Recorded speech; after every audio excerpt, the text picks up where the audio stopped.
Eu quero convidar você a abrir a sua Bíblia em João capítulo 5, e eu quero trazer uma palavra que tem tudo a ver com a nossa igreja, com a nossa história, com quem nós somos. E aí, eu preciso do controle aqui. Um lugar chamado Betesda. Vamos falar num lugar chamado Betesda? Vamos falar mais uma vez? Aleluia. João capítulo 5. Nós vamos ler o texto de 1 até o versículo 15. De 1 a 15. Quem achou diz amém. Sei que eu pedi para você se assentar, mas você vai ficar de pé de novo em reverência à palavra de Deus.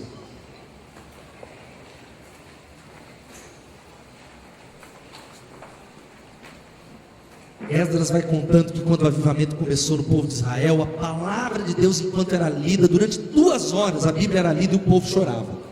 Então a Bíblia é a palavra de Deus. Você pode falar: a Bíblia é a palavra de Deus?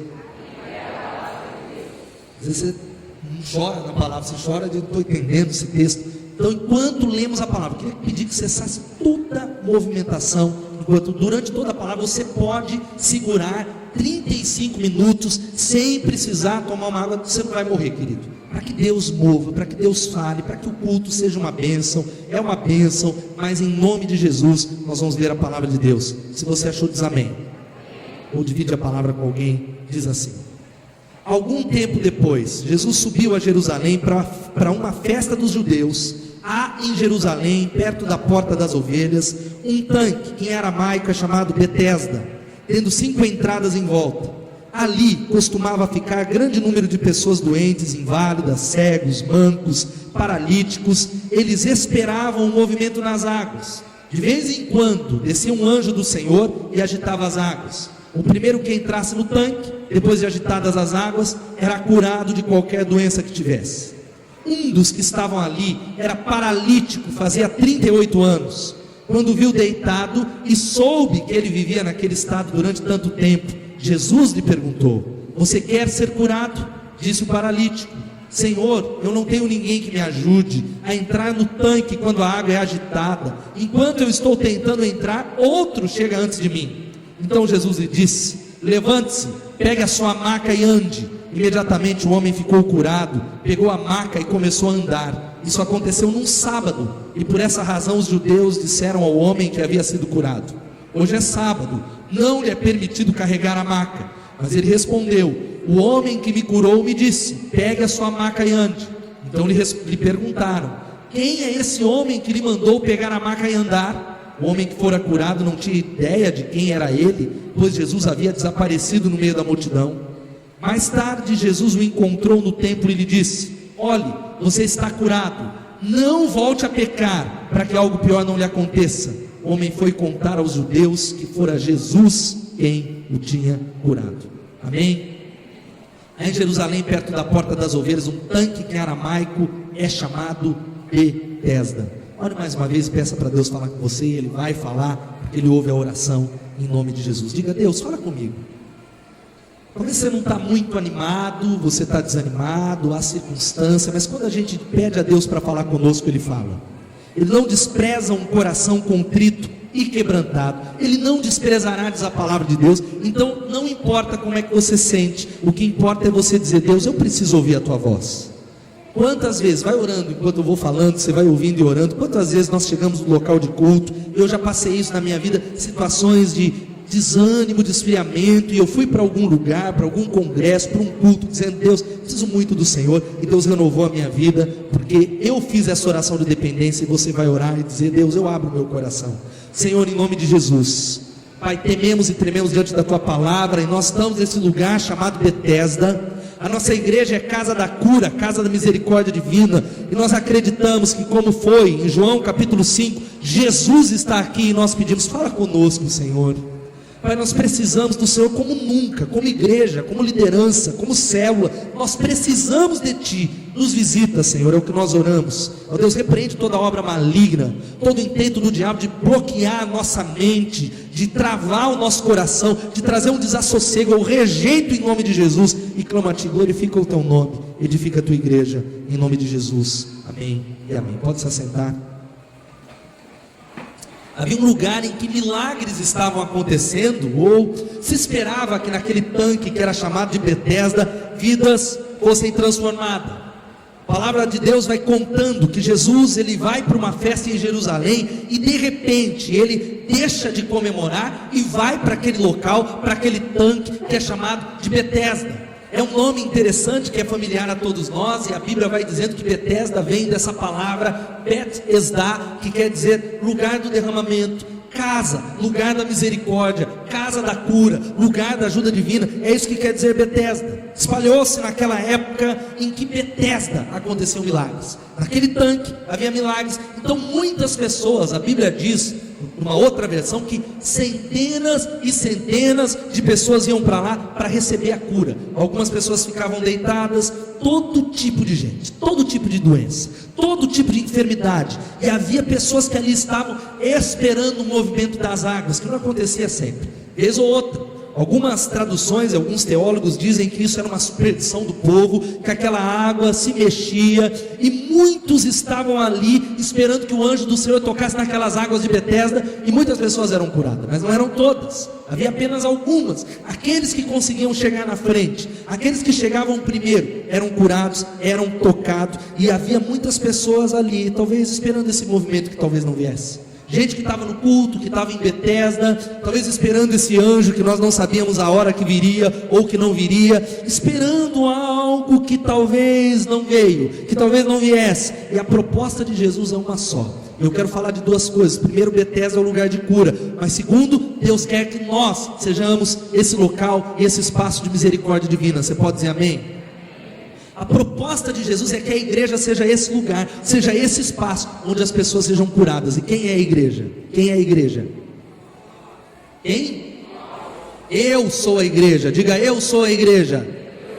Eu sou a igreja de Jesus. Essa é a proposta de Jesus, que a igreja seja um lugar do exercício da cura e da misericórdia. E como em Betesda, a igreja acolhe todo tipo de pessoas que vêm e não são curadas. Gente que está aqui e que está doente, gente que está aqui e que está enferma, gente que está doente na alma, gente que está doente no espírito, gente que não é curada pelas mais variadas razões, talvez pela nossa individualidade, o nosso egoísmo, porque nós estamos aqui e não estamos. Você vem no domingo à noite, quando muito, mas você não está conectado no corpo, na igreja, você não vive a vida de Cristo, e muitas vezes nós não somos curados, e isso muitas vezes vai criando uma linha invisível entre pessoas que não podem ser ultrapassados, e há uma multidão, até mesmo nessa noite, nas igrejas, que não conseguem ser tocadas por Jesus, e não conseguem ser curados. E nós passamos, nós vamos vivendo a nossa vida, nós estamos envolvidos com as nossas doenças, e sabe o que acontece? Como naquela época, em João capítulo 5, nós passamos a ser uma Betesda, de nome bonito,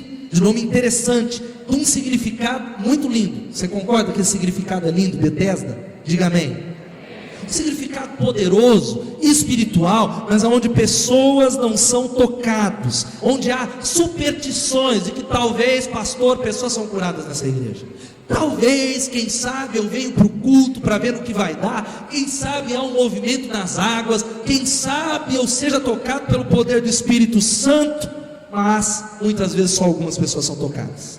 E essa é a palavra, há um chamado. É isso que eu quero refletir com você, para você rever quem você é, e para rever qual é a sua prioridade. O que é sermos Betesda? Será que é só um povo que vai colocando um nome interessante para se diferenciar? Será que você entende o que significa isso? Esse é o exercício da misericórdia que nós queremos aprender nessa noite. O nome Betesda, que nós escolhemos como comunidade, que vai fazer 8 anos oficialmente aqui, não foi por acaso. É porque nós desejamos de verdade ser isso, casa da misericórdia, casa da cura, lugar da ajuda divina, onde pessoas são tocadas, são ministradas, são restauradas. Mas será que nós estamos experimentando isso nas nossas células?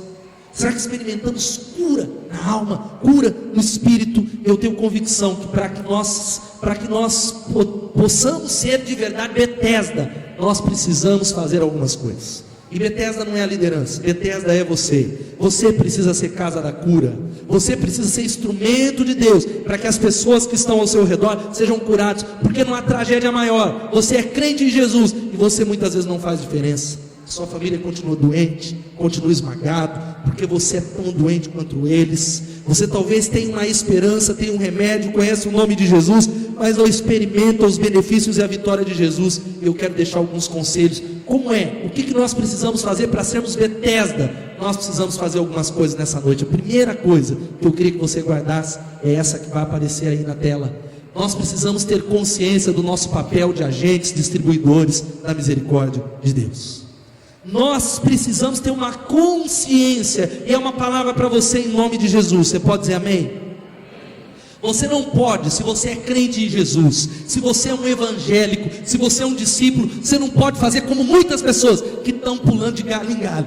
Ele se compromete com essa igreja, ele gosta, mas na hora que ele começa a ver que tem gente doente, inválida, pessoas fracas, pessoas que são normais, eles vão para outro lugar, uma nova expectativa de que as águas sejam movimentadas lá, e aí as águas não se movimentam lá, elas vão para outros lugares, porque não entendem, não têm a consciência do nosso papel de agentes distribuidores da misericórdia de Deus. Se não é assim, isso não é igreja, isso é um ajuntamento, é uma palestra, é talvez uma religiosidade. E é interessante, se você está com a sua Bíblia aberta, que o texto, versículo 1 vai dizendo que algum tempo depois Jesus subiu a Jerusalém para uma festa.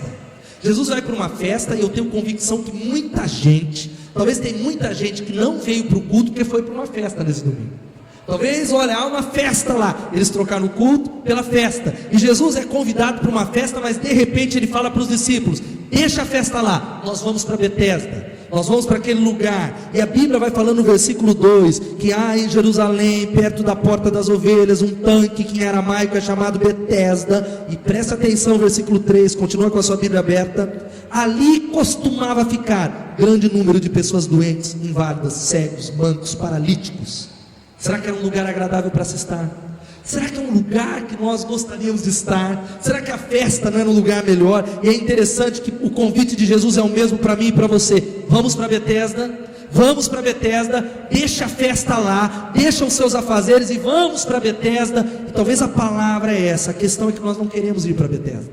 Nós não queremos ser Betesda, porque é um lugar que feio, é um lugar complicado, é um lugar do pequeno, é o lugar do fraco. Betesda é o lugar do abandonado, é o lugar do solitário, é o lugar daquele que está 38 anos, paralítico, paralisado, abandonado. É esse lugar de gente imperfeita, inválida, fraca, marginalizada, dos desesperançados que precisam de misericórdia, e nós não gostamos de ir num lugar como esse. Nós não gostamos de estar lá na boca do milagre e nos envolver com a sujeira desse mundo, porque a realidade é que nós sentimos um pouco melhor do que esse tipo de gente, pastor. Eu era assim quando eu estava no mundo, mas Jesus me visitou. Então esse tipo de gente, eu até falo de Jesus, mas não é um lugar agradável estar lá, porque quando nós entendemos que nós somos agentes da misericórdia, nós pisamos verdadeiramente em Betesda. Nós passamos a ser Betesda. Nós não somos só discípulos que vêm num culto à noite e ouvem uma palavra e avaliam: hoje é legal, a de semana passada é legal, ou mais ou menos, ou a outra eu não gostei, ou eu não estou gostando dessas coisas. Nós passamos a entender para o que Jesus nos chamou. E Betesda, como naquela época e precisa ser hoje, tinha as características perfeitas para ser o lugar da prática da misericórdia. A cura de Deus, a restauração, os milagres, a cura do seu casamento, de pessoas, da família. E a época era perfeita, havia uma festa, tinha símbolos, havia um anúncio de milagres, mas faltava uma coisa nesse texto: a presença de Jesus. As pessoas iam para Betesda porque tinha uma superstição de que lá havia um movimentar das águas, um anjo. Talvez havia alguém que ia curar, e olha, eu ouvi falar, pastor, que naquela igreja lá tem milagre, então nós vamos lá para ver o que está acontecendo. Mas Jesus, a centralização da pessoa de Jesus, talvez Jesus estava lá e ninguém percebeu que Jesus estava lá. Esse é o risco que nós corremos nas nossas celebrações. Multidões vão chegar, o louvor vai ficar melhor ainda, a pregação, os ministérios, tem de tudo. Daqui a pouco tem livraria, um dia vai ter até shopping, pizzaria na igreja para você sair e comer, e vai ficando cada vez mais cômodo, melhor, e nós começamos a esquecer a centralização da pessoa de Jesus. E havia um homem que estava ali, sabe o que? 38 anos, inválido, paralítico, impossibilitado, sem perceber que Jesus estava em Betesda. Você pode dizer misericórdia? Não é diferente de nós. Nós estamos aqui, eu não sei quanto tempo você frequenta essa igreja, mas você vem porque virou um hábito, quando muito, mas você não espera que algo novo aconteça. Você não espera que Jesus se mova, mas da mesma maneira do que nesse texto de João capítulo 5, Jesus está aqui. Você pode falar glória a Deus? Fala aí para o irmão que está do seu lado, Jesus está aqui. Você está entendendo o que eu estou falando? Jesus, Ele está aqui, nessa noite, no meio de nós. Ele está na sua célula. Isso precisa começar a mudar tudo. Isso começa a mudar a nossa perspectiva, que é muitas vezes, eu vou na célula hoje, terça-feira eu estou cansado, mas eu tenho outra coisa para fazer. Quando nós começamos a entender e ter consciência de que Jesus está em Betesda, as coisas começam a mudar para a glória de Deus. As coisas começam a mudar, você pode falar amém. Agora a questão é essa, queremos ser esse lugar, mas nós precisamos entender que Jesus está no meio de pessoas, como no versículo 3, gente inválida, gente doente, gente cega, gente manca, paralítica, Jesus está lá. Mas sabe como é que Jesus vai se fazer presente no meio desse povo? Quando você entende que você é agente distribuidor da misericórdia de Deus. Se você não é, isso aqui não tem validade nenhuma. Por isso, irmãos, que muitas vezes a gente tem domingos que falta lugar, e há outros que tem um monte de lugar vazio, porque as pessoas não entenderam ainda que culto não é lugar para receber, é lugar para doar, e se preparar para a missão de segunda a sábado, dizendo: Jesus, o Senhor me colocou nessa terra com um propósito, com um significado, eu quero ser usado, o Senhor me salvou, não é para que eu passe na vida frequentando culto após culto, mas eu quero ser agente de misericórdia. Misericórdia vem de miserere, estado deplorável, miséria, e a outra palavra é cordes, coração, ou seja, misericórdia é ter o coração para aquele que é miserável, é ter o coração voltado para as pessoas que estão piores do que nós. Nós estamos muitas vezes paralisados, meus irmãos, a nossa atitude é uma atitude de satisfação, e a gente só é crente no domingo à noite, na terça-feira, mas nós não estamos envolvidos de verdade com Jesus, com Bíblia, com palavra de Deus, e nós precisamos entender que há uma promessa de uma unção. O chamado de Deus para nós é esse aqui: alcançar Piracicaba para Jesus através das... Mas como nós vamos alcançar uma cidade? Porque o foco não é célula, célula é um meio, o fim é alcançar a nossa cidade. Se nós não entendermos que esse chamado é para você que é discípulo, para ser um agente da misericórdia, dizer: olha, eu quero levar cura, eu quero levar palavra, Deus vai me usar, a minha família vai ser transformada, é uma promessa lá em Atos 10:38, vamos ler todos juntos? Como Deus...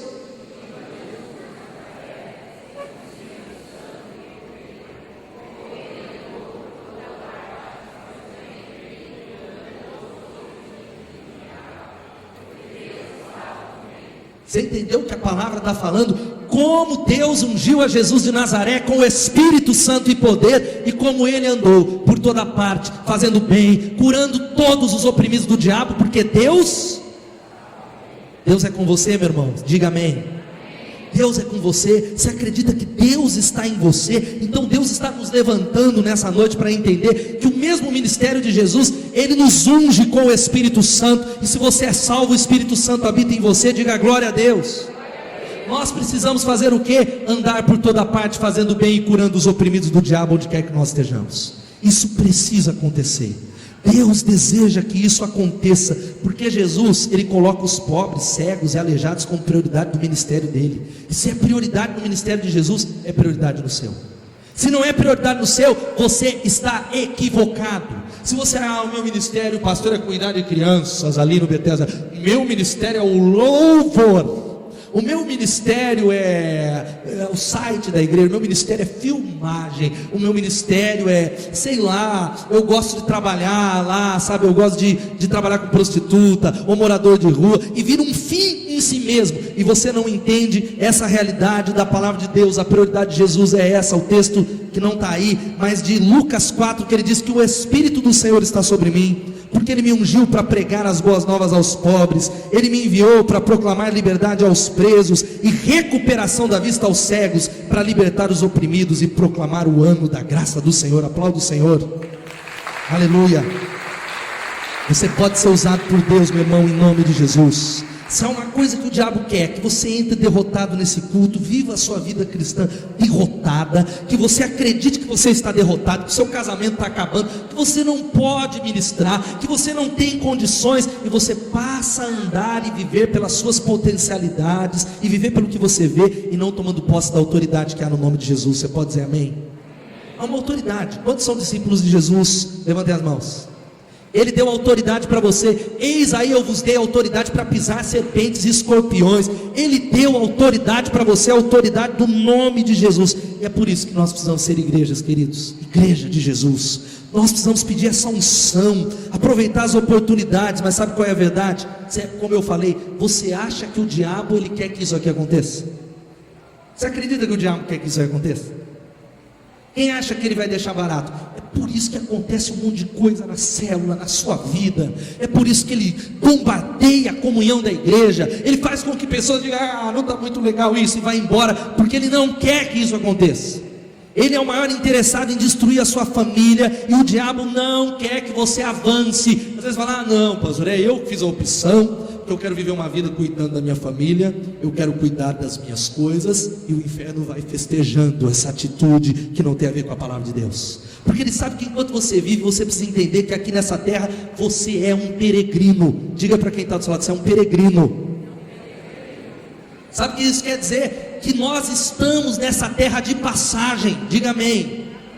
Estamos nos preparando para a eternidade, uma vida que virá. Enquanto isso nós vamos cumprindo a missão, pregando a palavra de Deus. Mas esse tempo vai acabar muito rápido. Para alguns vai chegar a 80, 100 anos. Eu não sei quanto tempo você tem, quanto tempo eu tenho. Eu não sei quando Deus vai me chamar. Mas isso aqui nós estamos de passagem. Nós não somos cidadãos desse lugar. Mas sabe por que nós estamos tão distantes da graça e da unção de Deus? Porque nós nos apegamos a essa terra. Nós amamos essa terra. Nós amamos as coisas boas desse mundo. Nós vamos talvez preparando a casa. E como eu já falei, eu não sei se há alguém aqui que já ficou nesse último ano em algum hotel. Quem foi viajar e ficou em algum hotel?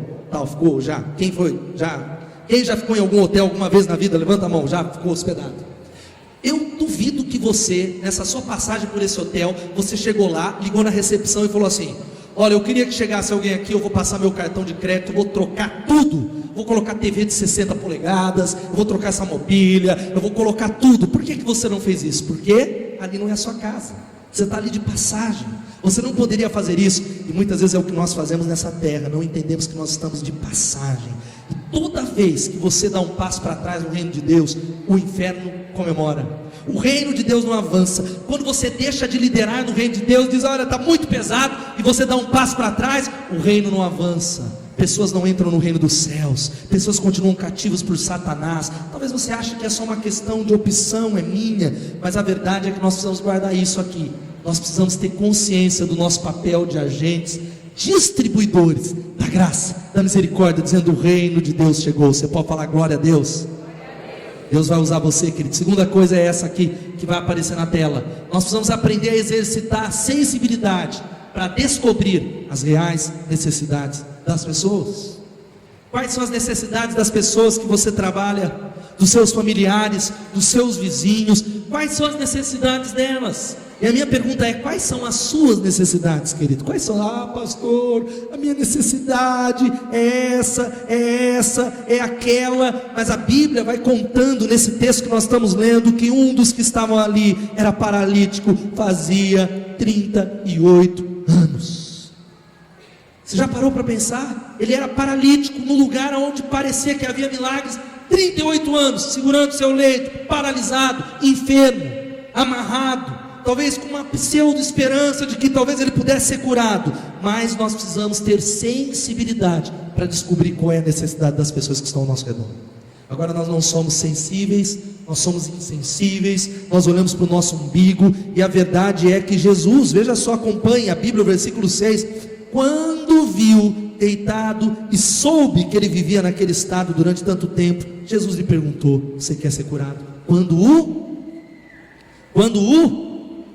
Está com a Bíblia aberta, irmão? O que está aí no texto, versículo 6? Versículo 6. Quando ele fez o quê? Tá, vamos abrir a Bíblia aí, irmãos. Vamos lá, vamos acompanhar esse texto aí. O que o versículo 6 diz? Quando Jesus fez o quê? Viu, amém? Quando viu. Sabe o que Jesus está falando para você? Ele está dizendo para você: não importa como você se sente, abra os olhos, abra os seus olhos, olhe para o mundo da minha perspectiva. Porque, queridos, essa palavra é para mim. A gente corre o risco de nos tornarmos insensíveis, egoístas, e nos esquecemos da nossa missão. nos esquecer do porquê Jesus nos salvou de verdade. Jesus nos salvou para eu vou para o céu, caminhando eu vou para Canaã, aleluia, olha, glória a Deus, Ele me libertou. Não é esse o propósito. Deus não salvou você para você ficar paralisado. Nós corremos o risco, sabe por quê? Por causa da rotina, a vida nos consome, por causa das demandas, por causa dos problemas, por causa do consumismo. E a grande realidade é que aquele homem que estava ali paralisado, ele é surpreendido com a pergunta de Jesus, porque ele estava ali 38 anos, eu não sei, o texto não deixa claro se ele estava no tanque de Betesda durante 38 anos, mas ele estava paralítico durante 38 anos. Jesus o vê, é a primeira coisa, ele se aproxima, faz uma perguntinha para ele: você quer ser curado? Você deseja ser curado? Porque é através das nossas perguntas que nós revelamos o nosso interesse. Porque perguntar é se comprometer. Você pode falar, perguntar é se comprometer? Mas nessa pergunta no culto aqui não, viu, irmão? E aí, irmão, tá bom? Você tá bem? E aí, Muriel, legal? Aí ele é legal, aí você vira as costas, paz. E aí, como vai? Não é isso. Nós estamos falando de perguntas que revelam um compromisso para suprir a necessidade, dizendo: eu posso te ajudar, e tem que ter esse sentimento de Deus colocar dentro de você que você vai ser usado por Deus. Diga amém, querido. Esse tipo de palavra a gente não quer ouvir, porque a gente quer só, receber. E então é o tempo de você perceber as oportunidades que Deus está dando para você no nome de Jesus. Sabe como? Olhando. Olha ao seu redor, olha onde você trabalha. Há pessoas que talvez estão pensando em suicídio, estão em depressão, gente que está morrendo, mas ainda você não teve sensibilidade para descobrir a necessidade de ser usado por Deus, porque você anda correndo, você vai embora correndo, você entra na faculdade, você chega atrasado, você está incumbido com o seu propósito e com a sua vida. E a grande questão é essa: nós precisamos pedir: Deus, me dá uma unção de suprir necessidade, Senhor. Eu não quero ser alguém que vem 10 anos numa igreja e ficar do mesmo jeito, ouvindo a palavra, analisando o sermão, mas eu quero, ó Deus, ajudar pessoas, porque da mesma maneira, aquele homem estava perto do tanque de Betesda, 38 anos, mas ele não era curado, ele não conseguia chegar. Não havia ninguém que carregou aquele homem para dentro do tanque. Talvez ele esperava alguém carregá-lo, mas ninguém o carregava. E quanta gente dentro de Betesda, dentro dessa igreja, está necessitado, mas não há ninguém que ajude, não há ninguém que está carregando. Pessoas que precisam de um toque divino. Sabe qual é a palavra de Deus para você? Acolha pessoas hoje, use a sua célula para acolher pessoas. Pare de falar de líder, porque seja instrumento de Deus. Pare de jogar responsabilidade para a sua liderança, ou porque as coisas não são do jeito que eu quero. Se coloque nas mãos de Deus e seja usado para ser instrumento de cura e de restauração. Acolha as pessoas. Terceiro, sabe qual que é o terceiro? É isso, nós precisamos ter sabedoria divina para dar respostas de acordo com a necessidade das pessoas, porque nós achamos que sabemos aconselhar as pessoas. Invariavelmente eu vejo casos de pessoas e mulheres dizendo: pastor, eu não aguento mais meu marido, porque o meu marido é um traste, e meu marido é isso. E aí ela conta tudo que o marido fez. Sabe qual é a primeira? Se você não tem sabedoria divina, o que você fala? O que você está fazendo com esse miserável, mulher? Manda ele embora. É realmente um miserável esse homem, tudo que você falou e um pouco mais, porque nós temos a tendência de responder segundo o nosso coração, nós temos a tendência de avaliar todas as situações com a carne, com o eu, com a nossa vontade. Mas nós precisamos o que? De sabedoria? Sabedoria divina, do Espírito Santo de Deus. E o texto vai falando que aquele homem está ali paralisado, 38 anos, amarrado, paralítico, segurando uma maca, segurando um leito, segurando uma cama. E a minha pergunta é essa: quantas pessoas que nunca chegam lá? Aquele homem era assim, 38 anos, e se movia as águas, ele pensava, ele chegava no quase. Quantas pessoas que estão aqui? É o desempregado que sonha com o emprego que nunca chega, é talvez a mãe que sonha com a despensa cheia que nunca vem. Eu me lembro de uma das viagens que nós fizemos para Jaguaruana, e eu lá estive. Primeira viagem, eu creio que foi em 2009 mais ou menos. Eu fiquei impactado, quebrado, eu voltei arrasado da primeira viagem, porque numa das visitas a um dos povos ribeirinhos ali, uma daquelas vilas lá, eu encontrei um casal jovem, como muitos de vocês aqui, com uma esposa, 2 filhinhos, e eu entrei naquela casa pequenininha que era feita de bambu e barro, e aí eu perguntei: como é que faz quando chove? Não faz, pastor, molha, a gente fica molhado aqui.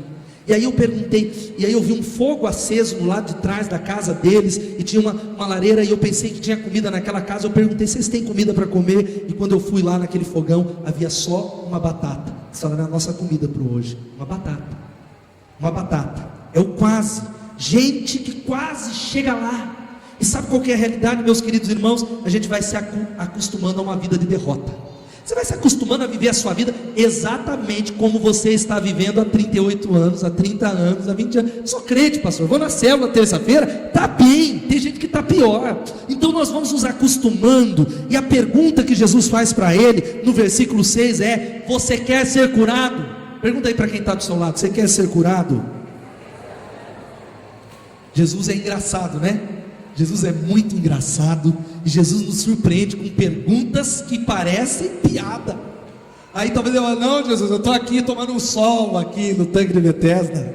Ah, Jesus, eu não quero ser curado, não, eu estou aqui. Jesus faz aquelas perguntas que parecem aquela pergunta, né, tolerância zero daquele camarada. Mas sabe por que Jesus faz essa pergunta? A grande questão é que nós precisamos entender se nós queremos mudar de vida. Você quer mudar de vida? Você quer ser curado? Jesus entende que quando nós passamos 38 anos numa situação de amarra, talvez uma situação onde não há mudança, nós acostumamos a essa situação. Talvez nós não queiramos que verdadeiramente haja uma mudança. E é interessante, veja só que o versículo 7, qual deveria ser a resposta do paralítico? Eu quero ser curado, Senhor, me cura, Jesus. Mas ele fala uma outra coisa: Senhor, eu não tenho ninguém que me ajude a entrar no tanque quando a água é agitada. Enquanto eu estou tentando entrar, outro chega antes de mim. Ou seja, Jesus não perguntou isso. Jesus perguntou: você quer ser curado? E o que ele respondeu? Senhor, sabe, o problema é isso, o problema é aquilo. E perguntas sábias exigem respostas sábias, porque aprender a perguntar tem a ver ir além das palavras. Porque quando nós perguntamos, nós nos propomos a suprir necessidades. E é isso que Jesus está fazendo aqui nessa noite. Presta atenção, Jesus está perguntando para você: você quer ser curado? Você quer ser curado? E Jesus, quando pergunta, ele não está brincando.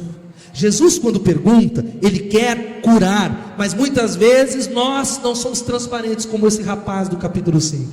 Jesus pergunta: você quer ser curado? E ele faz o quê? Senhor, eu não tenho ninguém que me coloque lá. Senhor, eu tenho dificuldade no casamento. Senhor, eu já estou tentando. Senhor, eu tenho dificuldades, eu tenho um filho pequeno. E por isso que nós precisamos entender que muitas vezes nós precisamos abrir o nosso coração. Você precisa dar um passo para ser curado no nome de Jesus. Diga amém. Você quer ser curado? Você quer sair daqui tocado por Deus? Quantos querem a cura do Senhor? Digam glória a Deus. Esse lugar é Betesda e Jesus está aqui. Diga: eu quero ser curado. Amém? Por isso você precisa dar o primeiro passo, que é abrir o coração, quer ser transparente e dizer: Deus, eu quero. Deus, eu tiro as máscaras. E o tanque de Betesda, e Betesda, como você viu, quer dizer lugar do derramamento. Você pode falar lugar do derramamento? Lugar do derramamento de duas maneiras: num sentido pessoal e num sentido da misericórdia. Para que haja misericórdia, você precisa se derramar diante de Deus. Fala: Deus, eu estou me quebrantando, eu estou me humilhando, eu preciso de Jesus, eu quero Deus, eu preciso do Senhor. E a grande questão é que nós não percebemos a presença de Jesus, como eu já falei. Fica esperando o movimento da água, é a unção, é o pregador, é a oração que fizeram na sua cabeça, é o dom de línguas, é a profetisa, a igreja não é mais a mesma coisa, porque quando eu cheguei era dessa ou daquela maneira, e não entendemos que Jesus está ali. E é por isso que ele pergunta para você: quer ser curado? Quer ser curado? Ou seja, você quer assumir responsabilidade pela sua vida?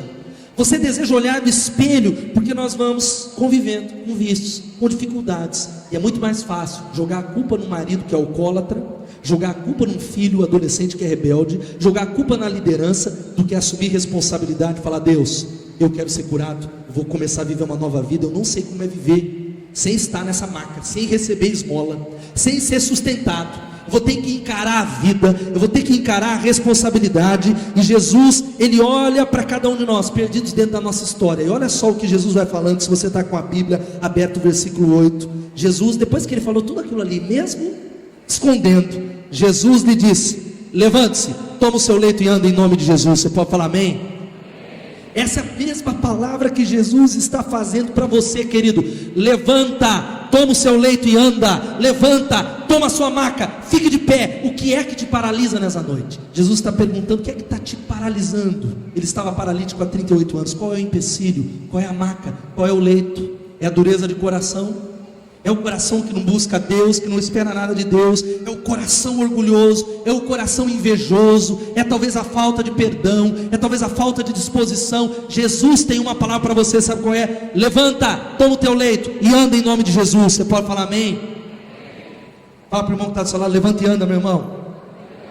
Levante e anda em nome de Jesus. E sabe o que Jesus está falando? Ele está falando para aquele homem e para você. Não é o movimento das águas que vai levantar você, não é um milagre, não é terceiros, é o meu nome, é o meu poder, é a minha palavra. Você pode se levantar, porque Jesus vem para mudar a sua vida de verdade nessa noite. Ele pode, Ele está aqui. Mas você quer ser curado e você acredita que Ele pode mudar a sua vida?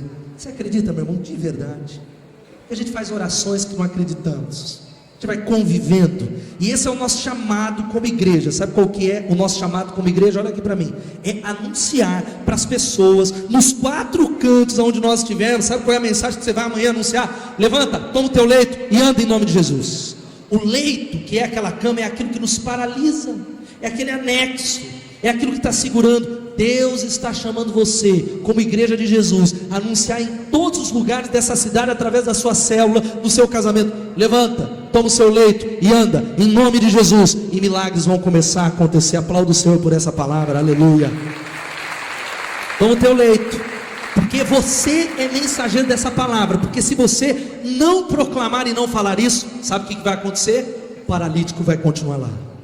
O paralítico vai continuar ali, perto de Betesda, onde há alguns que são curados, 38 anos, paralisado. E pois se a igreja não for assim, a desesperança continuará. E Deus te deu autoridade para dizer: toma o teu leito e anda em nome de Jesus. Você quer ver milagre? Para quem que você precisa levantar a voz no seu trabalho e falar: olha, Deus me chamou como instrumento, através da autoridade de Deus, para falar: toma o teu leito e levanta, através do nome de Jesus. Mas sabe qual que é o problema? A gente se perde no caminho de Betesda, queridos. Perdido aqui, é um desânimo nítido no olhar de muitas pessoas que estão nesse local. A gente vai ficando fraco, a gente vai abandonando compromisso de maneira sutil, não é de uma vez. Eu não conheço um que era envolvido com liderança, com igreja e com Jesus, e que do nada abandonou. Não, é sutil.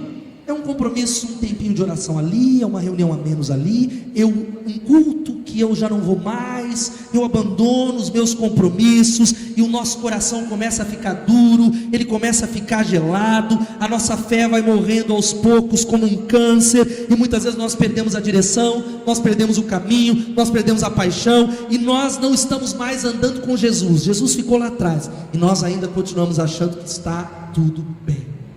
Eu encontro pessoas nessa igreja, queridos, que estão longe de Deus, vivendo no pecado. Nós exortamos, falamos: querido, volta a andar com Jesus. E eles dizem: pastor, tranquilo, Deus conhece meu coração. Um dia eu vou voltar para a igreja. Esse dia que pode não chegar. Um dia eu vou ser líder de célula. Um dia eu vou me comprometer. Um dia nós vamos marcando data para a graça de Deus e rejeitando a graça de Deus, endurecendo o coração, e Jesus vai ficando cada vez mais distante. Nós vamos sofrendo uma morte lenta e espiritual, até que chegue um dia que pode ser tarde demais. É por isso que a Bíblia vai dizendo: não endureçam o coração. Esse texto mexe comigo, porque quando a Bíblia diz não endureçam, é porque nós podemos endurecer o nosso coração deliberadamente. Ontem eu estava lendo um texto de Jeremias que eu quero ler com você. Profecia de Jeremias para nós. Ontem lá nós estávamos no congresso de células após, foi um congresso maravilhoso, poderoso. Deus falou muitas coisas, e lendo a palavra de Deus, há uma palavra de Deus para Jeremias, que é a mesma para mim e para você que está brincando com a sua fé, ou para você que está na corda bamba, para você que ainda não foi embora, mas está pensando em voltar para trás. Deus está falando assim através de Jeremias: diga a eles, assim diz o Senhor: quando os homens caem, não se levantam mais. Quando alguém se desvia do caminho, não retorna a ele. Por que será então que este povo se desviou? Porque Jerusalém persiste em desviar-se. Eles apegam-se ao engano e recusam-se a voltar. Eu ouvi com atenção, mas eles não dizem o que é certo. E olha o que o texto diz: ninguém se arrepende de sua maldade e diz: o que foi que eu fiz? Cada um se desvia e segue seu próprio curso, como um cavalo que se lança com ímpeto na batalha. Aí o texto termina dizendo: Até a cegonha no céu conhece as estações que lhe estão determinadas, e a pomba, a andorinha e o tordo observam a época da sua migração, mas o meu povo não conhece as exigências do Senhor.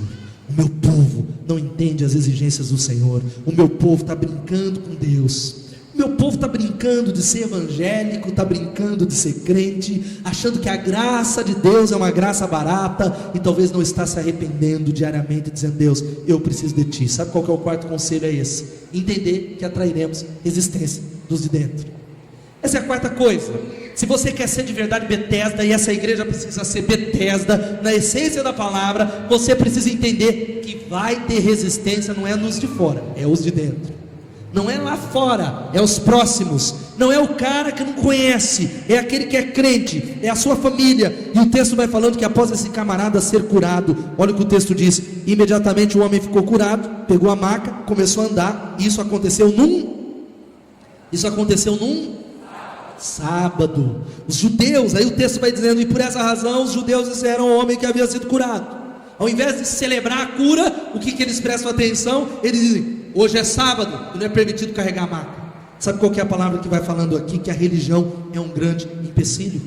Ela não tolera mudanças, ela não espera o vinho novo, ela não espera o mover de Jesus, a ação inesperada de Deus. E há muitas pessoas aqui que estão amarradas pela religiosidade, ou talvez estão frequentando o culto e não dão um passo em direção ao batismo, em direção a receber Jesus, porque a sua família tem uma tradição católica ou espírita. E pastor, se eu der esse passo, vai acontecer que a minha família vai ver que eu estou andando, eu não sou mais paralítico. Mas a pergunta que eles vão fazer é: hoje é sábado, não lhe é permitido carregar a maca. E nós, se nós não estivermos preparados para a resistência, nós vamos ficar pelo caminho e vamos voltar a estar paralisados. E é isso que vai acontecer. Você quer ser instrumento de Deus? Diga amém.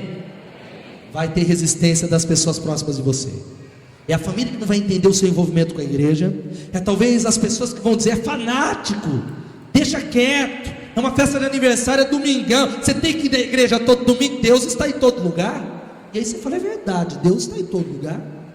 Olha, você precisa ficar aí no negócio de manhã, que palhaçada é essa? O nosso Deus está em todo lugar, não é por causa de um culto. E aí você vai entrando na palavra do diabo, e vai aos poucos diminuindo o seu compromisso. E muitas vezes a religião pode ser um empecilho, e o exercício da misericórdia vai encontrar resistência por uma razão. Quando você começa a viver o evangelho dentro da sua casa, eu não estou falando legalismo, que tem crente santarrão aqui. Ele é um bagaçado na vida, ele está no fundo do poço, todo mundo sabe a vida safada que ele levava. Ele se converte, ele começa a condenar todo mundo: safadão, sem vergonha, meu pai. E aí todo mundo fala: mas um pilantra até a semana passada. Não estou falando do legalismo, porque a graça de Deus é diferente. A graça de Deus é alguém que anuncia e diz: olha como eu era, Jesus me mudou e pode mudar você.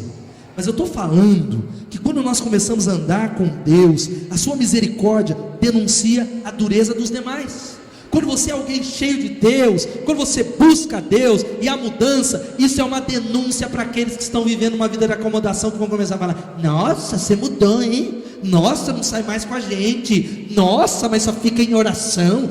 Nossa, mas não vai mais no shopping. Nossa, mas os nossos churrascos de domingo. Nossa, eu também sou daquela igreja. Você virou um chatão, hein? Só fica atrás de pastor Ricardo Lima e supervisor. Sai para lá, eu não quero ser igual a você. E essa é a questão, porque se você se levantar para viver uma vida diferente, sabe o que vai acontecer? Vai ter oposição, vai haver oposição, o inferno vai se levantar, você vai ser acusado, o diabo não vai deixar barato.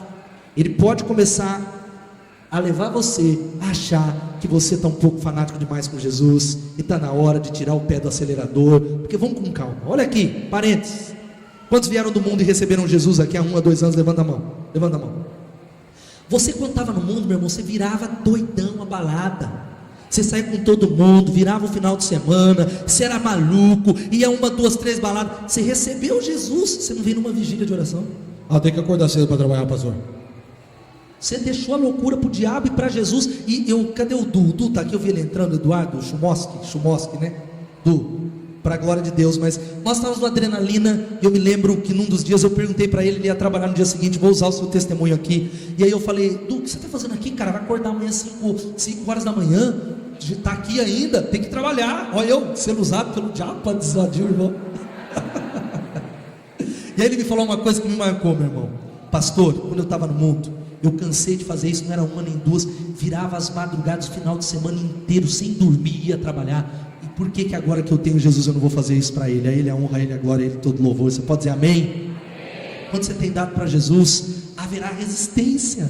Resistência. E último, sabe qual que é o último conselho para nós, para que sejamos Betesda? Nós precisamos nos derramar, para que a misericórdia seja derramada. Nós precisamos nos derramar. É isso que ele vai dizendo. É interessante que os fariseus apertam aquele cara e falam: quem é que curou você? Olha que coisa interessante. Eles não estão querendo celebrar e dizer glória a Deus, pede para eles orar por nós, tudo duro, crente acomodado, crente velho que está na igreja há tantos anos e frio, pede para esse Jesus tocar em nós. A gente está paralisado, é a paralisia do coração, da fé, da frieza. Não foi isso que eles fizeram. Fala quem foi esse rapaz que te curou. Hoje é sábado, é o dia de ir para a escola bíblica dominical, não é dia de entregar folheto, é o dia de fazer isso, fazer aquilo. E é interessante que ele nem sabe, mas Jesus o encontra, e Jesus olha para ele e diz assim, o encontrou no templo e disse: olhe, você está curado, você está bem, mas não volte a pecar, para que algo pior não lhe aconteça. Não volte a pecar, para que algo pior não lhe aconteça. Sabe o que o texto está querendo dizer? Os teólogos têm uma concordância em talvez analisar que aquele homem estava paralítico durante 38 anos por causa de um pecado, por causa de uma atitude no passado, e Jesus cura a alma, ele tira a culpa, mas ele volta a dizer: querido, você recebeu a graça, não barateie a graça, não volte a pecar, não retroceda, se derrame. É por isso que a palavra de Deus vai falando em Marcos capítulo 8, versículo 34, então ele chamou a multidão e os discípulos e disse: se alguém quiser acompanhar-me, vamos ler esse em vermelho todos juntos com convicção? Negue-se a si mesmo, tome a sua cruz e siga-me. Isso é vida cristã, meus irmãos. Já podia terminar sem colocar nem pôr. Vida cristã, pastor, é um monte cheio da unção, tem a sua parte. É o projeto social, tem a sua parte. É a célula, tem a sua parte. É o louvor, é a Bíblia. Negue-se a si mesmo. Se alguém quiser acompanhar-me, andar comigo, não brincar de religião, conhecer-me, ser usado, ser discípulo, negue-se a si mesmo. Esse é o exercício. É por isso que muitas vezes nós fazemos algumas coisas contra a nossa vontade. Não é que é ruim, a gente às vezes o diabo engana. Eu vou lá sem vontade, Deus não quer o coração falso, então eu não estou com vontade de orar, eu não vou, porque Deus conhece meu coração e eu não vou ser falso. Não, querido. É muitas vezes dizer: Deus, eu não quero estar lá, talvez a minha cama é mais convidativa, mas eu me lembro e entendo que ser discípulo é negar a mim mesmo. Eu vou me negar. Deus, talvez eu preciso visitar aquele irmão que está precisando, e hoje é um dia que está passando um jogo de futebol espetacular, a Penapolense quase ganhou do Santos hoje, então eu nego a mim mesmo. Mas é uma festa no domingo, eu nego a mim mesmo, porque isso é discipulado, isso significa entrega, e eu quero que você guarde essa frase, você vai repetir comigo, que é: a medida da sua entrega e da sua obediência determinará a medida da sua unção e da sua conquista. Repita comigo: a medida da minha entrega e da minha obediência determinará a medida da minha unção e da minha conquista. Diga glória a Deus. Aplauda o Senhor por essa palavra. Aleluia. Sabe o que significa isso, querido? Você quer que a misericórdia seja derramada, você é alguém que deseja, você precisa nessa noite se derramar diante de Deus,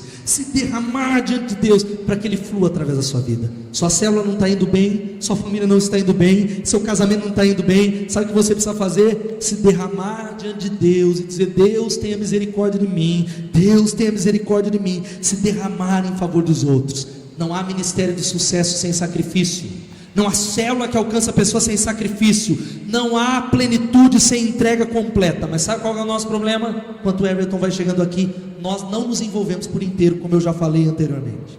Aí, pastor, vai ficar mais membresia, se der para terminar o CTM eu termino, quem sabe, porque eu tenho outras coisas importantes a fazer, porque domingo de manhã é o meu dia de dormir. Mas segunda-feira à noite, que segunda-feira à noite tem, sei lá, tem novela e tem outras coisas, e não é isso que você fala, né? Você sempre tem um motivo. Ou por que você não veio? Não tem um motivo. Nós não nos entregamos completamente. Mas sabe qual que é a verdade? Deus se interessa por você. Deus está cuidando de você. Deus cuida de você. Existe um Deus que cuida de você completamente, mesmo que você não enxergue. Ele trabalha, Ele o ama, Ele vela por você, e Ele se importa com a sua totalidade. Jesus não curou aquele camarada? Diga amém. Ele podia curar, falou: ó, está curado, toma o teu leito, anda, vai embora, glória a Deus, você já tem um testemunho. E aí sabe o que podia acontecer com você? Como eu vejo muitos crentes cheios de Deus, que têm testemunhos maravilhosos, que se levantam e não crescem, que eles vivem só daquele testemunho da cura. Aí eles viram ministros de testemunho. Eles vão na igreja, tem uma mensagem só, que é o meu testemunho, é o meu testemunho, é o meu testemunho. Jesus mandou eu tomar o leite e andar, e não cresceram. Jesus, Ele faz milagre, é algo que você não vai esquecer, mas Ele se importa com tudo que você tem, com tudo que você é. É por isso que Jesus vai lá atrás dele e olha no versículo 14 e diz: olha, você está curado, você está bem, que lindo ver você assim, mas não volte a pecar, para que algo pior não lhe aconteça. Continue, se derrame em nome de Jesus. Não é a cura física, mas é a cura de todas as áreas da sua alma, em nome de Jesus. Queria convidar você a baixar sua cabeça, eu quero orar com você.